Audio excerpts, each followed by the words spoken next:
After 15 years in the Bureau, most of it spent undercover infiltrating criminal organizations, I was more than ready for a change of pace.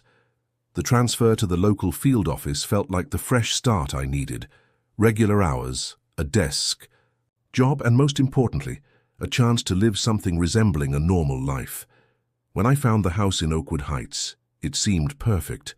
A quiet suburban neighborhood with tree-lined streets, well-maintained homes, and enough distance between neighbors to offer privacy without isolation.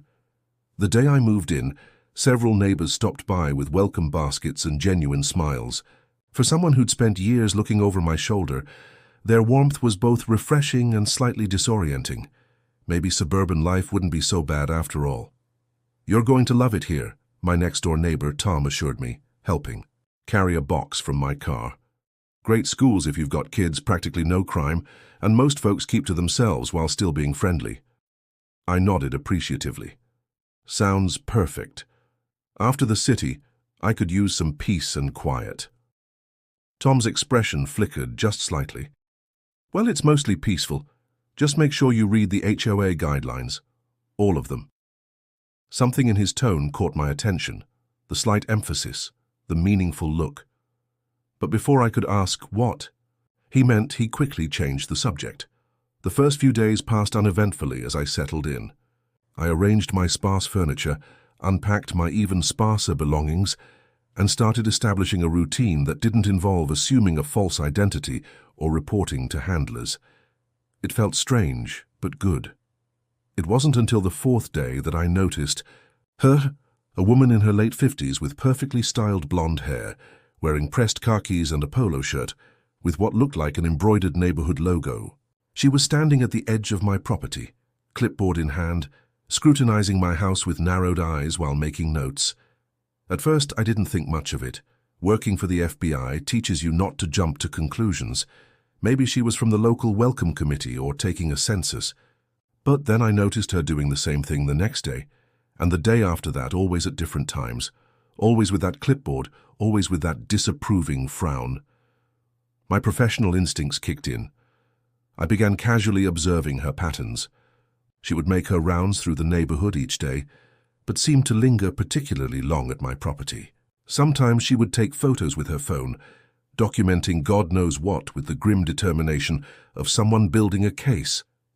It wasn't until a week after moving in that we finally had our first interaction.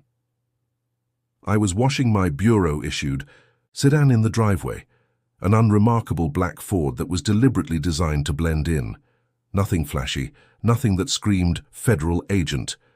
I heard the distinct click-clack of practical heels on concrete before I saw her. "Excuse me," she said, her voice carrying the artificial sweetness of someone who had never worked customer service, but had once heard about the concept. "You must be the new owner." I turned, offering a friendly smile while quickly assessing, "That's right. Alex Jensen just moved in last week." She didn't return the smile.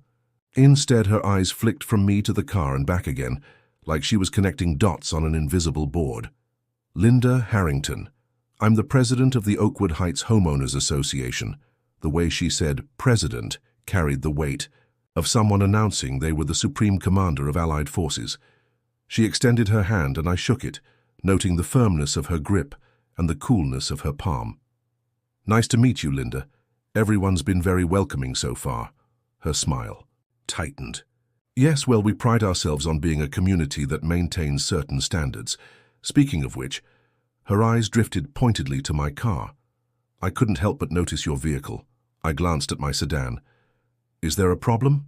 "Well," Linda said, drawing out the word, "according to our HOA covenant, Section 7, Paragraph 3, all vehicles must be parked in the garage overnight.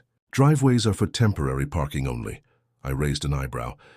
"I've seen plenty of cars parked in driveways around the neighborhood." Linda's expression hardened slightly. "Those residents have special exemptions. You'll need to file the proper paperwork for consideration."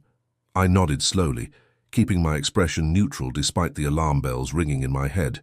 15 years of dealing with criminals and informants had taught me to recognize power plays when I saw them. "I'll look into that," I said non-committally.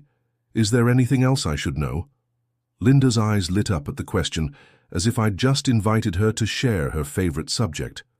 "Oh, there's quite a lot you should know. Our community guidelines ensure that Oakwood Heights remains a premium neighborhood,